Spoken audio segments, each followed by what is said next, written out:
Hello guys, আসসালামু আলাইকুম। সবাই কেমন আছেন? আশা করি সবাই ভালো আছেন, আমরাও ভালো আছি। চলে আসলাম নতুন ব্লগ ভিডিও নিয়ে। তো আপনারা সবাই জানেন আমরা আগে ঢাকায় ছিলাম বাসা ভাড়া। আপনাদের ভাই টাকায় কুলাইতে পারে নাই দেখা, সেজন্য আমি চলে আসছি গ্রামে। তো গ্রামে এসে দেখতেছি এখন তো শীতকাল, সবাই আপনার অনেক সবজি করতেছে। তো তো আমি সিম গাছ লাগাইছি। এখন এগুলা এই শ্যামাত ফুটছে, এই যে দেখেন।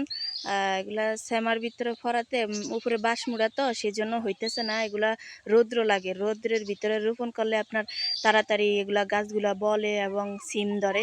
আমারগুলা এই যে দেখেন, এগুলো বড় হইতেছি না কিছু না।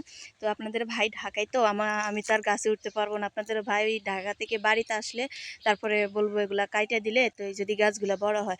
আর আপনাদের ভাই এগুলো এই যে দেখেন, এদিকে লাউ গাছ রুকছে। লাউ গাছের ভিতরে মাশাল্লাহ ফুল আসছে, দেখেন আপনাদেরকে দেখাই ফুলগুলা। এই যে এগুলা রোপণ করছে আপনাদের ভাই, এই যে দেখেন, এগুলা সার দেওয়া হয় না, সেজন্য এগুলা আর কি পাতাগুলা ছড়ায় না। তো এই যে গাছে ফুল আসছে, এই যে এখনো লাউ হয় নাই, এই যে কেবল ফুল বাইরেছে। তো আজকের ভিডিও এ পর্যন্তই। সবাই ভালো থাকবেন, সুস্থ থাকবেন, আর আমাদের পাশেই থাকবেন। আমরা যেন সামনে এগিয়ে যেতে পারি আপনাদের ভালোবাসা নিয়ে। তো আল্লাহ হাফেজ সবাইকে। অনেকদিন পর একটা ব্লগ ভিডিও করলাম, সবাই অবশ্যই কমেন্ট বক্সে জানাবেন কেমন হয়েছে।